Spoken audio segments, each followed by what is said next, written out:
Laura Tobin is live in the studio to bring us all the latest. Laura, perhaps not quite as devastating as initially thought, but still very scary. I think the problem is that it's still nighttime, Right. and people haven't woken up to see the true ferocity of it. And another thing we talked about yesterday, these early warnings, so many people have been evacuated, and that has saved so many lives. These are some of the pictures that we've seen from overnight, as I said, where people wake up in the true daylight, we see the huge enormity of it. But this is what happened. So it was a Category 5 hurricane, the highest in the middle of the sea here, and as it made its way towards the coast, it made landfall at 1:30 this morning UK time as a Category 3, still a major hurricane with winds of 120 miles an hour. Worth pointing out, they're sustained winds. That was sort of the calm level. It then peaked above that to at least 150 miles an hour in the gust and then made its way inland.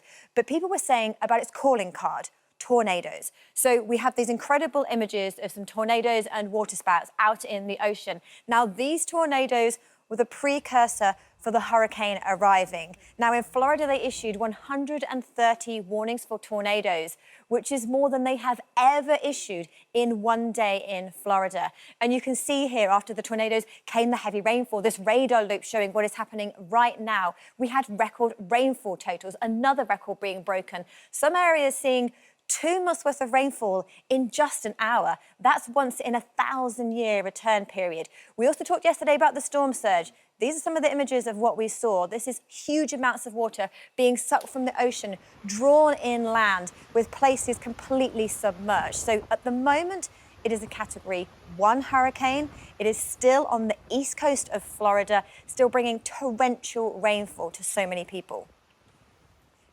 And ocean has energy to drive it. As soon as it reaches the land, it loses its energy. It's ripping through trees, ripping through houses, bringing down trees as easy as it would just a matchstick. But we've seen it moving its way through. It's lost its energy as we thought it would, but it still is a hurricane inland. 85-mile-an-hour sustained winds, 100-mile-an-hour gusts. And we know that Disney World has been closed today. It's only the 9th time that Disney World has been closed from a hurricane in their 53-year history. And you can see the huge amounts of rain yesterday from the arrival of the storm, before it arrived, and reports that they were taking down turrets and parts of the castle to make sure that it was protected. We obviously heard yesterday about people who didn't want to evacuate. They wanted to stay with their properties, and there were cars from police officers heading down roads saying, if you stay at home, you need to write your name on your arm so we can identify you, and a phone number for your next of kin. This actually happened yesterday, and I was thinking to myself, why are people not leaving? People can't leave because they can't afford to. They have nowhere else to go. Displacement is massive.